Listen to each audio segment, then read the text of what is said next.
ষষ্ঠ দিন।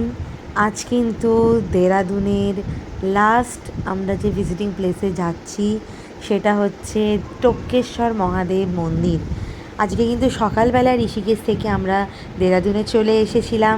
দেরাদুনের যেইগুলো মোস্ট পপুলার ভিজিটিং প্লেসেসগুলো রয়েছে সেগুলো সবকটাই মোটামুটি কভার করেছি আমরা। দেখো, সব জায়গাতেই না, যেখানেই যা সেখানে না অনেক অনেক দর্শনীয় জায়গা থাকে। এবার সবটা তো কভার করা যায় না, তার মধ্যে যেগুলো ইম্পর্টেন্ট এবং সবাই যায়, খুব ফেমাস, খুব সুন্দর, সেগুলোই কিন্তু কভার করা হয়। তেমনভাবেই কিন্তু আমি এটা সাজিয়েছি যে কোনটায় কোনটায় যাব।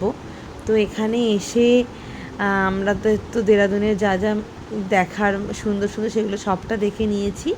এখন কিন্তু আমরা যাচ্ছি আমাদের দেরাদুনের লাস্ট যেটা দেখার টপকেশ্বর মহাদেব মন্দির। এটা দেখার পরে দেখতে দেখতে আমাদের একটু সন্ধে সন্ধে হয়ে যাবে, কিন্তু আমরা আমাদের দেরাদুনের হোমস্টেতে চলে যাব। তো চলো টপকেশ্বর মহাদেব মন্দির দেখাই। এই যে এখন এসছি দেরাদুনের টপকেশ্বর মহাদেব মন্দিরে। এই যে চলো, দেরাদুনের আর একটা বিখ্যাত ভিজিটিং সাইট সিন।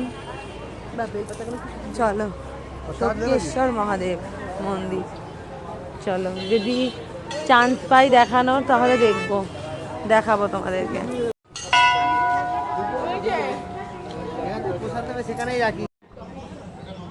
টপকেশ্বর মহাদেব মন্দিরে যাওয়া হচ্ছে, চলো।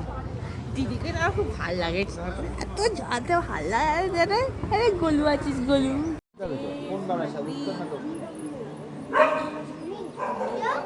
আপনি বারাসাতে আপনি প্রথমে গাড়ি নিয়ে আসবেন, তো আপনি কামালগাছি ধরবেন, কামালগাছি বাইপাস থেকে নিশ্চয়ই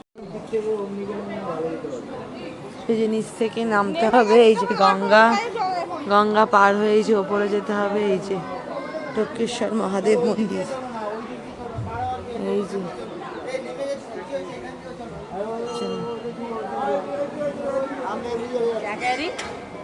আমি চলে যাচ্ছি।